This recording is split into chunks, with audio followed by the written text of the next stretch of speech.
দর্শক, কথা বলছিলাম দক্ষিণ এশিয়ার অন্যতম সমৃদ্ধশালী দেশ, অপার সৌন্দর্যের দেশ দক্ষিণ কোরিয়া থেকে। দক্ষিণ কোরিয়ায় যারা এখানে ইপিএস এর মাধ্যমে সরকারিভাবে এখানে এসে কাজের সুযোগ পেয়েছেন, তারা এখানে একজন শ্রমিক ন্যূনতম 2 লক্ষ টাকা পর্যন্ত তারা এখানে আয় রোজগার করতে পারে এবং অতিরিক্ত কাজের মাধ্যমে তারা আরও এখান থেকে বেশি টাকা মেক করা সম্ভব। এখানে কমসে কম 3 থেকে 3.5 লক্ষ টাকা প্রত্যেকটা মানুষ যারা বাংলাদেশ থেকে আসে তাদের দ্বারা এখানে আয় রোজগার করা সম্ভব। এই অপার সম্ভাবনার দেশে আপনাকে যদি আসতে হয় তাহলে সরকারিভাবে VSL এর মাধ্যমে বিভিন্ন ধরনের ভাষা পরীক্ষা এবং আপনার দক্ষতার পরিচয় দিয়েই আপনাকে দক্ষিণ কোরিয়া আসতে হয়। এছাড়াও যারা এখানে যে সকল অনেকে বাংলাদেশ থেকে বা এশিয়ার বিভিন্ন দেশ থেকে পর্যটন ভিসা নিয়ে অর্থাৎ ট্যুরিস্ট ভিসা নিয়ে যারা এই কোরিয়াতে আসেন, তারাও কিন্তু এখানে স্থায়ীভাবে বসবাস করার সুযোগ পেয়ে থাকেন। সেটি কিন্তু একটি প্রক্রিয়ার মাধ্যমে আপনাকে যেতে হয়। প্রথমত আপনাকে একটি বৈধ ভিসা নিয়ে দক্ষিণ কোরিয়ায় প্রবেশ করতে হবে। প্রবেশের পর আপনাকে এয়ারপোর্ট থেকে মিনিমাম 90 দিনের একটি ভিসা দেওয়া হয়। সাধারণত যারা পর্যটন ভিসা নিয়ে দক্ষিণ কোরিয়াতে আসেন, যারা এখানে থাকার জন্য চিন্তা ভাবনা করেন এবং এখানে স্থায়ীভাবে বসবাস করার চিন্তা ভাবনা করেন, তাদের জন্য কিন্তু এখানে একটি অপার সম্ভাবনা রয়েছে।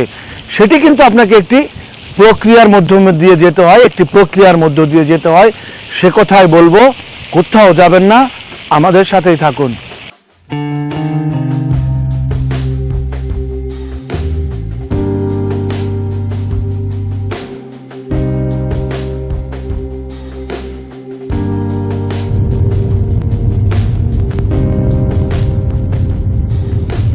잠시 후 유턴입니다.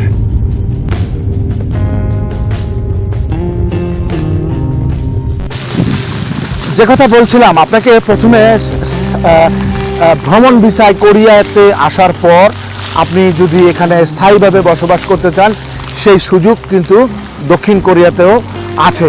তবে বাংলাদেশ থেকে যারা দক্ষিণ কোরিয়ায় আসতে চান বা এশিয়ার বিভিন্ন দেশ থেকে যারা দক্ষিণ কোরিয়ায় আসতে চান, তারা যারা লটারির মাধ্যমে তাদেরকে প্রথমত আসতে হয়, অর্থাৎ এই লটারিতে যদি আপনার ভাগ্যের চাকা, আপনার ভাগ্যের শিকে না খোলে, তাহলে আপনি কিভাবে দক্ষিণ কোরিয়াতে আসবেন, কিভাবে দক্ষিণ কোরিয়াতে থাকবেন, সেটি কিন্তু দর্শক সম্ভব এবং খুবই সহজ একটি প্রক্রিয়া। প্রথমত আপনাকে কোরিয়াতে বৈধভাবে প্রবেশ করতে হবে। বৈধভাবে প্রবেশ করার পর দক্ষিণ কোরিয়াতে আপনাকে একটি বাসা ভাড়া নিতে হবে। তার একটি চুক্তিপত্র হয়, এখানকার নিয়ম অনুযায়ী এখানে একটি চুক্তিপত্র হয় এবং সেই চুক্তিপত্র আপনি আর আপনার স্বাস্থ্য পরীক্ষার কাগজপত্র নিয়ে আপনাকে স্থানীয় যেখানে আপনি থাকবেন সেখানকার স্থানীয় ইমিগ্রেশনে গেলে তারা একটি 22 পাতার একটি ফর্ম আপনাকে দিবে। সেই ফর্মটি আপনি নিজে বা অন্য কারোর সহযোগিতা নিয়ে ফিল আপ করে ফর্মটি পূরণ করে আপনার দেওয়া তথ্য অনুযায়ী সকল কাগজপত্র নিয়ে আপনি যদি এখানে স্থানীয় ইমিগ্রেশনে যান, তবে তারা আপনাকে একটি যাচাই বাছাইয়ের মধ্য দিয়ে কিন্তু আপনাকে যতদূর সম্ভব আমার জানা মতে 1 দিনের ভিতরেও এটি কখনো কখনো তারা সমাপ্ত করে এবং আপনাকে ঠিক কবে এই দক্ষিণ কোরিয়ায় স্থায়ীভাবে থাকার অনুমতি, যেটাকে বলা হয় রেসিডেন্টশিপ কার্ড, সেটি কিন্তু তারা আপনাকে দিয়ে দেবে। আমি যতটুকু জানি পৃথিবীর আর কোনো দেশে 1 থেকে 14 দিনের ভিতরে এমন স্থায়ীভাবে থাকার অনুমতিপত্র দেয় না বা দেওয়ার রেওয়াজ নেই এবং কোথাও আছে কিনা সেটি কিন্তু আপনার জানা নেই। অপার সম্ভাবনাময় দেশ এই দক্ষিণ কোরিয়ায় কিন্তু প্রচুর কাজের সুযোগ আছে।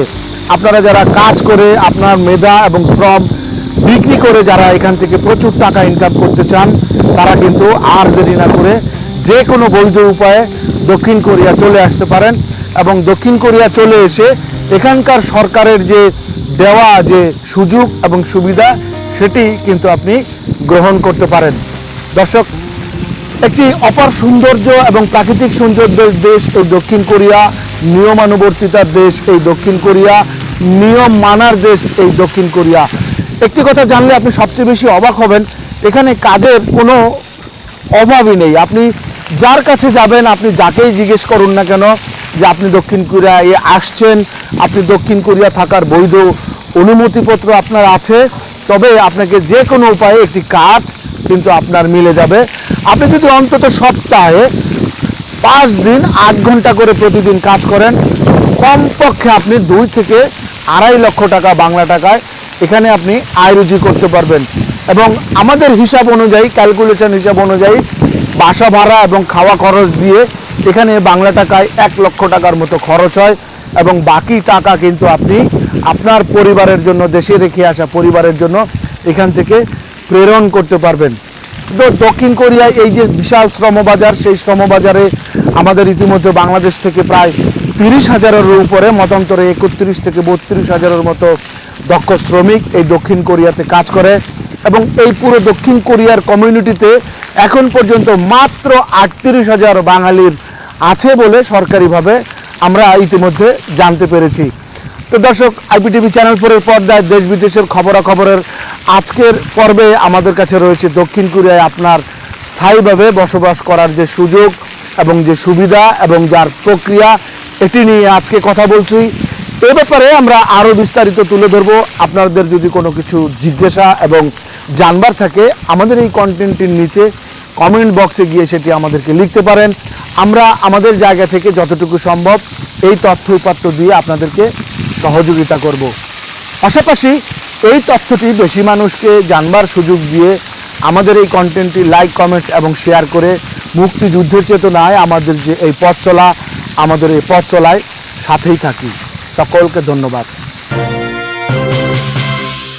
চ্যানেল 4 টেলিভিশন, 4G মোবাইল নেটওয়ার্কের সাথে প্রযুক্তি মিলিয়ে চলছে আমাদের পরীক্ষামূলক সম্প্রচার। আইন মেনে প্রযুক্তি প্রয়োগে আপনিও একজন সুনাগরিকের ভূমিকা পালন করুন। আমাদের সাথেই থাকুন। Channel 4 television, a house of quality IPTV production.